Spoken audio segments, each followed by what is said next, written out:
Welcome to PASC26. This is the highlights from the mini symposia. I'm here with Nick Brown from EPCC in the UK. You have organized or co-organized a mini symposium with the title AI, a Panacea of False Promises for Addressing HPC Grand Challenges.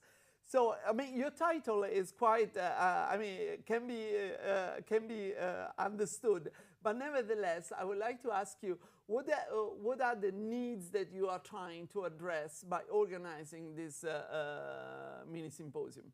Yeah, I mean, really the motivation for this was we see so many promises with AI and how it will impact the HPC community, all the way from replacing scientific simulation to writing our HPC codes from us.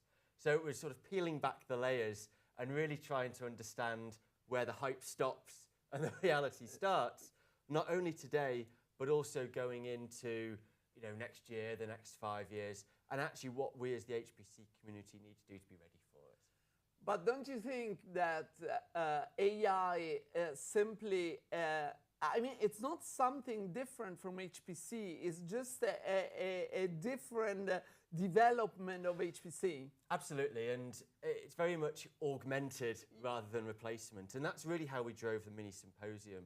So our first talk was from somebody from the Met Office, really exploring how they're using AI within their current workload, where they want to go to and some of the challenges. But then we thought it was really important to be honest about this. So our second talk was all about the ethical and the responsible nature and saying, look, just because we can do this doesn't necessarily mean we should. And where do the challenges start? And actually, how do we balance technological progress with society's concerns? And then the third talk was all about the environmental side and our responsibilities on the sustainability.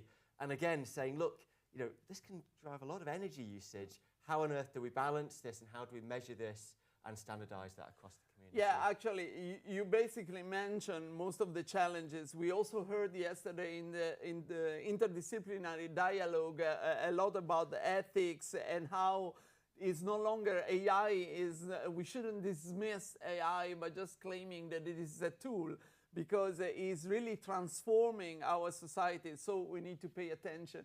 But then you basically mentioned the challenges that we are facing with this AI. But then, Nick, what would you like to see happening? I mean, this is not your first PASC, yeah.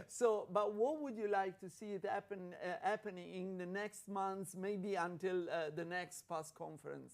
Yeah, well, we had a panel session towards the end, and we used Mentimeter, and what's really great is you can get people to vote.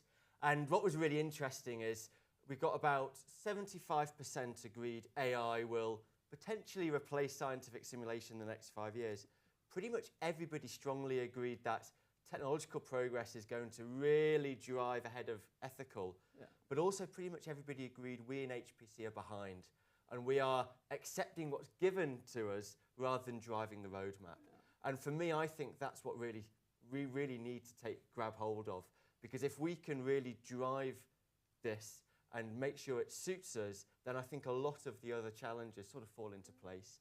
And I think we're a bit behind at that at the moment. So that's really what I'd like to see, us driving the narrative. So this is extremely, actually this is an extremely interesting thought, yes, that HPC is trying, or let's call it classical HPC is a little bit waiting for something to happen, whereas we should really be in the driving seat. So then, good luck, Nick. I really hope that in the coming, working on the momentum that you have gained here at the PASC conference, you will be able to follow up, and maybe next year I will see you again at the PASC27. Thank you very much. Thank you.